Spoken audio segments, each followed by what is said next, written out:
Greetings to my many friends and colleagues. Thank you for joining us today for this 14th Annual Ocean Renewable Energy Conference.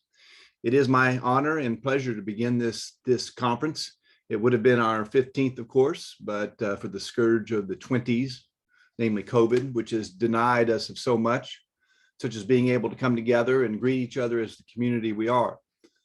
I deeply hope that next year I will be able to greet you all in person.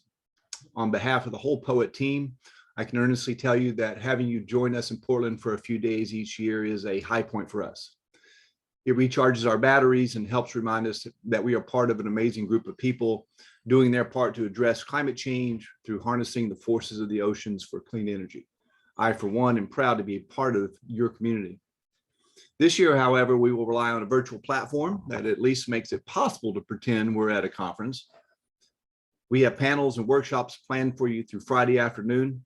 Hopefully you'll explore the capabilities of the Whova interface. If you're watching this, you've already figured out the agenda and you've been able to log on where you'll find the schedule and links to all the sessions. You can check out the discussions, chats, and photos going on in the community area.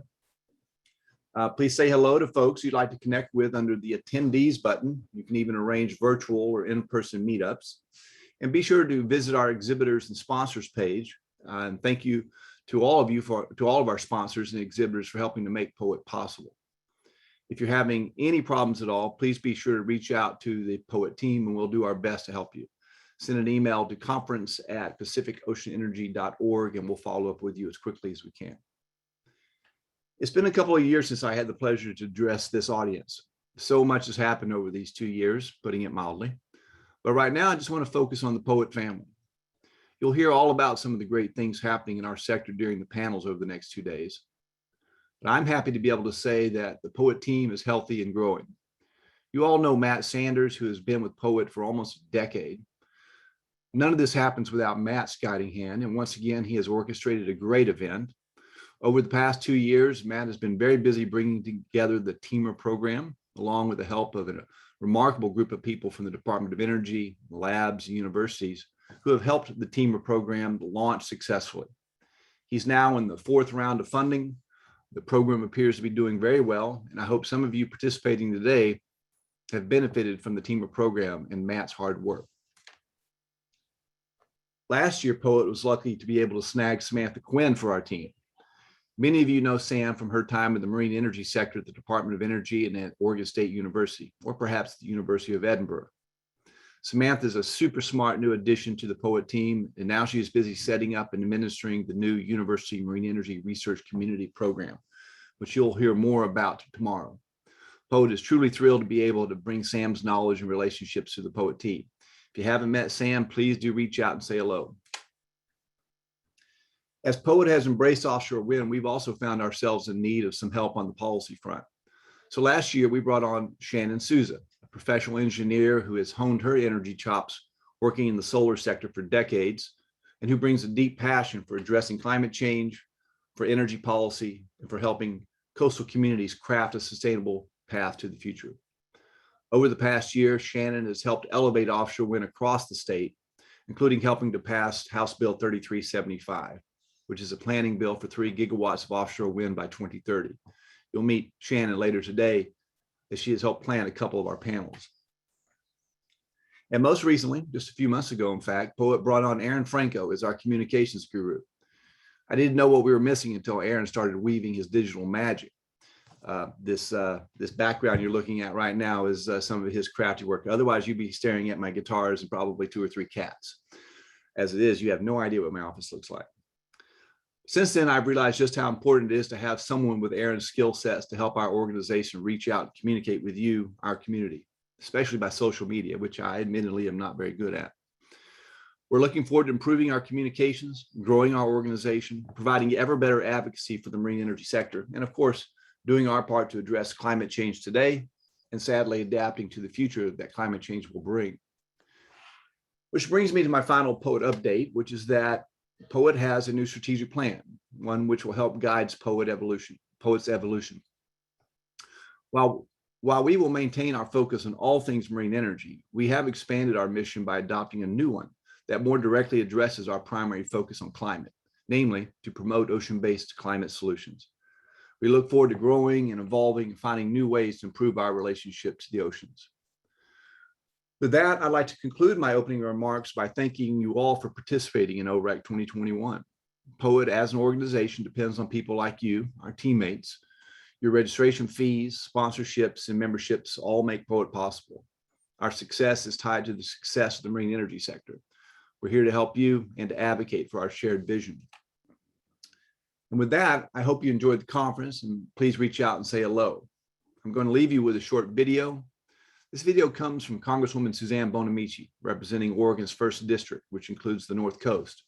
Congresswoman Bonamici has been one of our key champions in Congress, working to increase federal support for marine energy research, development, and deployments. And she sponsored the Water Power Research and Development Bill, which passed and was signed into law and provides $137 million per year for 5 years for marine energy research. It would not have happened without her hard work. She is also leading the effort to pass federal ocean-based climate solutions legislation. And of course, she was instrumental in helping the state of Oregon secure sufficient funding to ensure that PAC-WAVE is launched successfully. Immediately after the video, the first panel will begin. As is customary, we've asked Rebecca O'Neill, POET's board members, to chair the opening panel to provide a survey of the state of the energy sector. And as is usual, she brought together an august panel. I'm sure you'll enjoy it. So with that, I'll leave you. Thank you all for making this event relevant and enjoyable. Please do reach out and say hello, and I very much look forward to seeing you in person next year. Roll the video, Aaron. Hi, everyone. I'm Susanne Bonamici. I represent the 1st Congressional District in Oregon. It includes the beautiful North Coast. And although I wish we could be together in person, I'm glad to be able to offer these virtual remarks for this year's Ocean Renewable Energy Conference, hosted by the Pacific Ocean Energy Trust. As you all know, our country and our planet are facing an unprecedented climate crisis. Bold and rapid efforts to decarbonize the energy grid are essential to prevent global warming at the scale we're currently experiencing. And capturing the power of marine energy must be part of the climate solution. The U.S. Department of Energy has reported that there's enough kinetic energy in waves and tides along U.S. coastlines to meet a significant portion of our nation's power needs. In fact, the nation's total marine energy technical potential is equivalent to nearly 60% of the total electricity generated by the U.S. in 2019. Not only would accessing the untapped potential of marine energy produce carbon-free renewable energy, it will also create new blue economy opportunities and jobs in engineering, manufacturing, operations, transportation, and more. And thanks to the leadership of many research enterprises and businesses and the work of many attending this conference, Oregon is leading the way in expanding the nation's nascent marine energy industry. Earlier this year, FERC, the Federal Energy Regulatory Commission, awarded Oregon State University the nation's first license for a commercial-grade, grid-connected marine energy test site. Research gathered during the operation will provide crucial information about technical efficacy and will help inform future project development. As a leader on the House Science, Space, and Technology Committee, I recognize the necessity of bolstering research, development, demonstration, and deployment of cutting-edge technologies. Last year, my Marine Energy Research and Development Act was signed into law as part of a broad energy innovation package.